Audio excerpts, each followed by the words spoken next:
beginning phases of the arms deal, I had interviews with Mbeki, and I had some information which he didn't like, and that was just the final straw.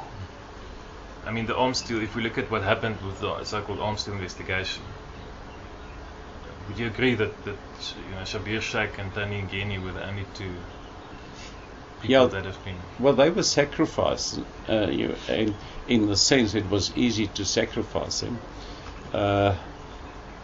And then, of course, Mbeki initiated the prosecution of Zuma, not only as far as the corruption charge is concerned, but also, of course, as far as the rape case was concerned. Yeah. How do you have proof of that? Well, simply because he dictated to the prosecuting authority what decisions they had to take. I can't disclose all the evidence to you,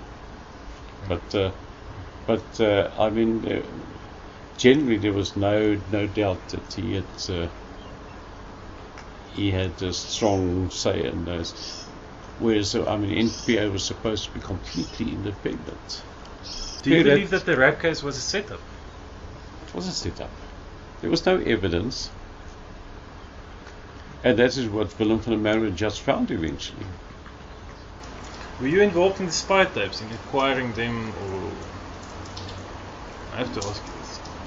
No. When did you become aware of them, they existed?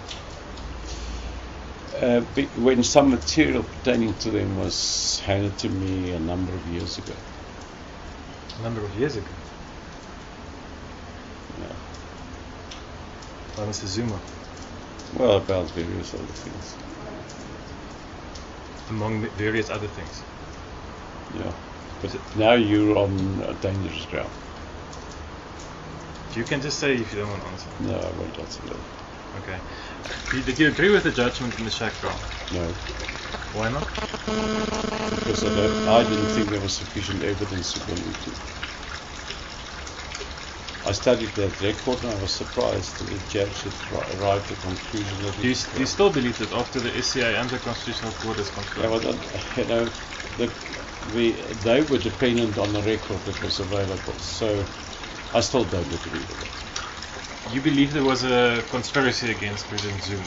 Yes.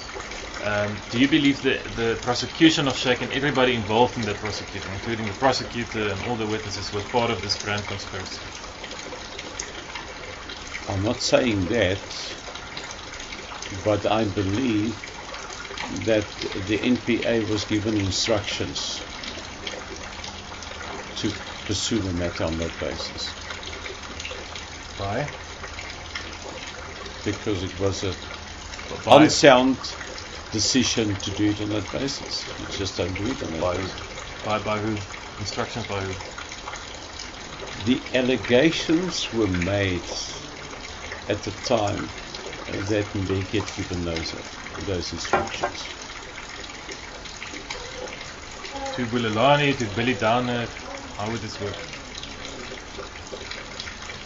Well, effectively, he would have to give it to Bulelani, but I haven't got the evidence, but those were the allegations at the time.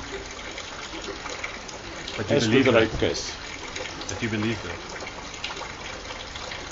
I believe that instructions were given, yeah. And you will recall then eventually when they withdraw the case against Zuma, they conceded that the case was tainted.